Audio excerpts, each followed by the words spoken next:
Hello everyone! Today we are going to present you our project on financial analysis. In recent years, environmental, social and governance factors, ESG factors, have become crucial for businesses. Environmental principles show how a company protects nature, social principles reflect its treatment of people, and governance principles focus on transparency and ethical practices. These factors are no longer optional. Now they impact a company's image, investor interest and long-term competitiveness. Companies that follow ESG practices improve efficiency, reduce risks, and gain trust, while those that ignore them face public criticism, legal pressure, and financial loss. The European Financial Reporting Advisory Group, EFRAG, is aiming to create a clear and consistent sustainability reporting standards. As part of the European Green Deal, EFRAG is developing the European Sustainable Reporting Standards, ESRS. These standards aim to make ESG reporting transparent, reliable, and comparable across industries and companies. EFRAG's work helps companies better manage risks and opportunities related to environmental, social, and governance issues. These standards are designed to enhance transparency, comparability, and reliability of sustainable information, enabling stakeholders to make informed decisions and supporting the transition to a sustainable economy. Companies should transparently and correctly provide information about corporate governance practices, social interactions, and environmental impacts. Thanks to the uniform standards for all firms, stakeholders can compare the indicators of different companies and make conscious decisions, leading us to a sustainable future by investing in more sustainable businesses. Today, we will talk about standard ESRS E4, which focuses on biodiversity and ecosystems. It requires companies to report how they affect nature, measure their environmental impact, describe opportunities and risks, which are often a product of this impact, and actions then take to reduce harm to ecosystems. This standard highlights the importance of protecting natural resources and pushes businesses to act responsibly. I'd like to shed light on important developments for businesses operating in European Union. The Corporate Sustainability Reporting Directive, or CSRD. The directive is transforming the way companies report on sustainability, aiming for greater transparency and accountability. Under the CSRD, several categories of organizations must comply. First, companies already covered by the non-financial reporting directive. It's large firms listed on EU-regulated markets, along with credits and insurance companies with 500 or more employees. Second, large enterprises that meet specific criteria, a total balance sheet exceeding 20 million euros, net income over 40 million euros, or more than 250 employees. Third, other entities, both EU and non-EU, whose securities and traded on regulated EU markets. Finally, even non-EU companies with significant EU revenues may be required to the report, ensuring a broad reach of these regulations. What does that mean for businesses? Companies must now disclose their environmental, social, and governance practices, their ESG impacts. They'll need to describe their business model, sustainability strategies, and risks. Let's move to the main part, key requirements of the documents for businesses. The European Commission mandates that the companies disclose their impact, risks, and dependencies on biodiversity, ensuring transparency and accountability. We would like to consider all of them. The first one is disclosure of material impacts. The second one is transition plans. The next one is risk management. Companies must assess physical risks, transition risks, systematic risks. The last one is financial impact disclosure. Organization must report financial risks from biodiversity loss. Overall, manufacturers need to remember other terms, which need to be integrated within the general governance of ESG factors in ESRS 2. Business responsibilities in biodiversity and ecosystem disclosure. An organization is required to report on its biodiversity activities in a manner that is complete, credible, and verifiable. The ESRS E4 sets the following standards: transition plans on biodiversity E41, biodiversity policies E42, actions and resources E43, criteria for risks and impact assessment. Business must perform through biodiversity risks and impact assessment that address a number of factors. Classification of biodiversity risks. The first type is physical risks. The second type is transitional risks. The last but not at least one is systematic risks. Data collection and performance metrics.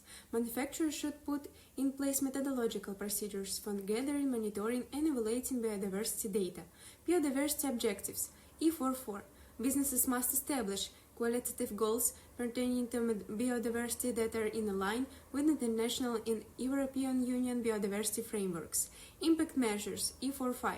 In this case, it is mandatory for businesses to measure the effects of land use, shifts in the size of natural habitats, and trends in species populations over time. Compliance and verification processes. ESRS E4 specifies particular compliance and verification requirements to guarantee the validity and dependability of disclosures.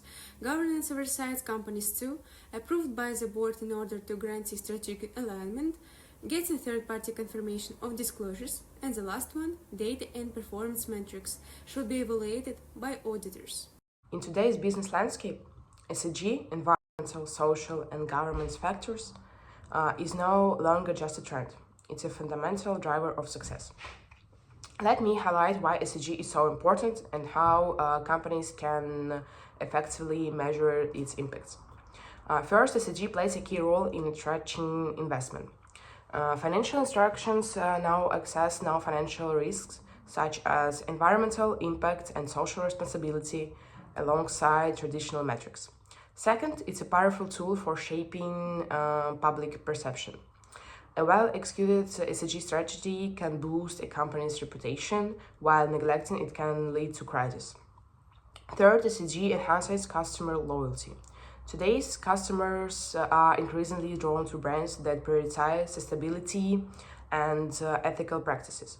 Moreover, governments are offering incentives for sustainable initiatives, while banks reward ESG-aligned companies with more favorable lending terms.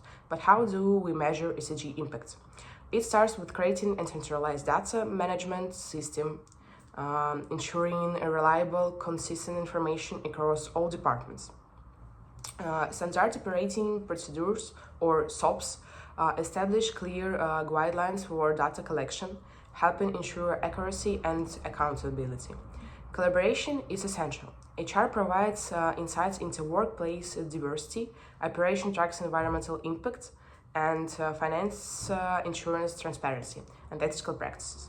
Technology also plays an important role. Automation tools simplify ESG data collection, reducing errors and providing real-time insights. Additionally, surveys, audits, and reports offer valuable feedback, helping track progress and uncover new opportunities.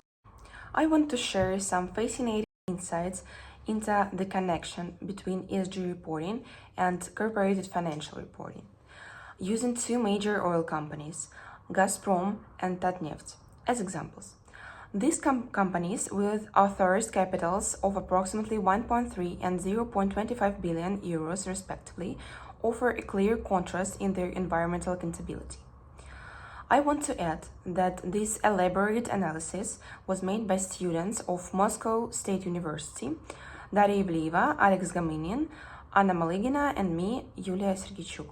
In our analysis, we introduced a unique coefficient called the bad boy ratio, a measure of environmental responsibility. It compares fines for exceeding pollution limits with fees for legal emissions. The results were striking. Tatneft's ratio was 170% higher than Gazprom's, indicating far greater environmental violations. Moreover, Tatneft's ESG-related expenses for estimated obligations were 94 times higher than Gazprom's, reflecting the cost of these excessive violations. We also uncovered a tight correlation between ESG and corporate reporting. For instance, different financial metrics like revenue highlighted inconsistencies due to the lack of standardized reporting. To address this, we developed additional coefficients to align ESG data with financial performance, shedding light on each company's environmental footprint. What became clear is that strong ESG management directly impacts overall corporate health. Companies with robust ESG practices tend to demonstrate better financial stability, improved employee well-being, and stronger reputations. In contrast, neglecting ESG responsibilities can lead to increased penalties, operation risks, and damaged public trust. In conclusion, ESG reporting isn't just about sustainability, it's a strategic tool for growth and resilience. Companies that embrace ESG principles don't just protect the planet, they build stronger, more sustainable businesses. So the question is, why was the standard introduced? In 2025, the world still faces a global environmental crisis. In response, the European Union is introducing strict sustainable development standards, focuses on biodiversity. These measures aim to slow down the decline of biodiversity and raise awareness about environmental issues. Human activities have a strong impact on ecosystems. Various industries affect the environment differently. Such industries as construction, agriculture, and the food industry having the greatest impact. According to the Organization of Economic Cooperation and Development, these industries are also depend economically on natural resources. A significant reduction in these resources could trigger a global economic downturn. Interest in biodiversity is growing not only among government and companies, but also among ordinary citizens. Many people are involved in volunteering, conscious consumption, and waste recycling. Looking ahead, it is difficult to predict the future with certainty. However, we can make some assumptions about how the standard might change and what companies can expect. In the future, certain sections of the standard may be expanded. For example, one section might require companies to appoint responsible employees. This way, in case of unforeseen situations, there is a specific person responsible for biodiversity issues. The boundaries of biodiversity areas might also be clarified as these zones are shrinking rapidly. There may be a requirement to disclose both qualitative and quantitative indicators of the effectiveness of environmental strategies. Companies could be asked to report on the dynamics of biodiversity, the level of local labor participation and environmental initiatives, and so on, as well as the frequency of monitoring activities. Currently, the standard applies mainly to large corporations. In the future, it may extend to small and medium-sized businesses, as well taking into account the specific impact of different industries. Industries that have a larger impact on nature might face stricter rules, and the standard could become more personalized to each sector. Ignoring the standard's requirements could lead to reduced investment flows and loan refusals for companies whose biodiversity plans are not detailed enough. Technological progress will help introduce digital solutions to monitor compliance with biodiversity strategies. At the same time, growing public awareness may lead to a negative reaction if companies' products are not seen as so eco-friendly. This could cause companies to lose potential customers. To conclude our analysis, ESRS E4 requires companies to disclose their impact on biodiversity and ecosystems, the action they take to reduce negative effects, and the risks and opportunities related to these issues. This transparency is crucial, but ESRS E4 is more than just reporting.